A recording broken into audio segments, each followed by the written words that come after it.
Que pensez-vous de la perte de sens, j'entends par là de spiritualité, que l'on constate dans l'ensemble de la population ?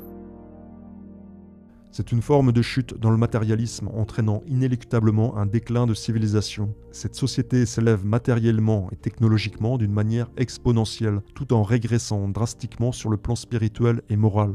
Le progressisme scientifique et idéologique ad vitam aeternam n'est pas viable lorsque ceux-là même qui le programment en privé puis le prônent en public ont tout fait en parallèle pour couper l'homme de Dieu. Sans cette connexion divine avec son Créateur, l'homme ne s'élève pas mais il déchoit et tombe sous le contrôle du serpent.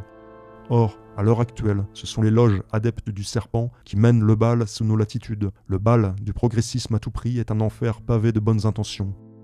Ils parlent comme des anges mais pensent comme des assassins, pour reprendre l'expression d'Arnaud Opinski.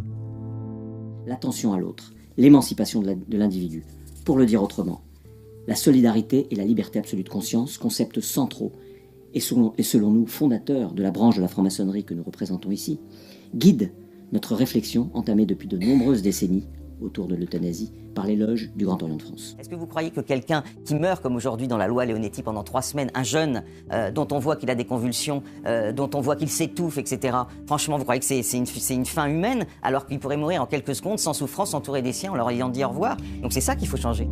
Le peuple a été volontairement et très progressivement déraciné et déspiritualisé, victime d'une véritable ingénierie sociale l'ayant affaibli sur plusieurs générations. Il est aujourd'hui mené par le bout du nez par ceux que j'appelle les sorciers contrôleurs, lucifériens, adorateurs du serpent, ennemis du Christ et de son peuple.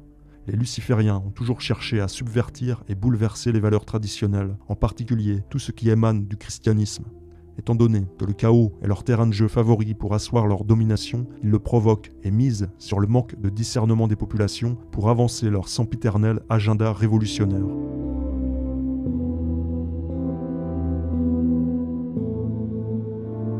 La révolution a commencé au ciel, avec la révolte d'un ange, Lucifer, et elle se perpétue ici-bas encore de nos jours.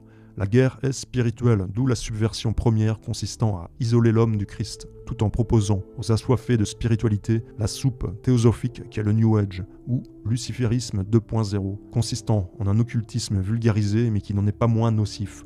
Nous observons aujourd'hui une popularisation de la sorcellerie via les mouvements néo-féministes et autres influenceuses Wicca, mais aussi la presse à grand tirage qui ne se prive pas de promouvoir les pratiques ésotériques sous couvert de développement personnel et de bien-être.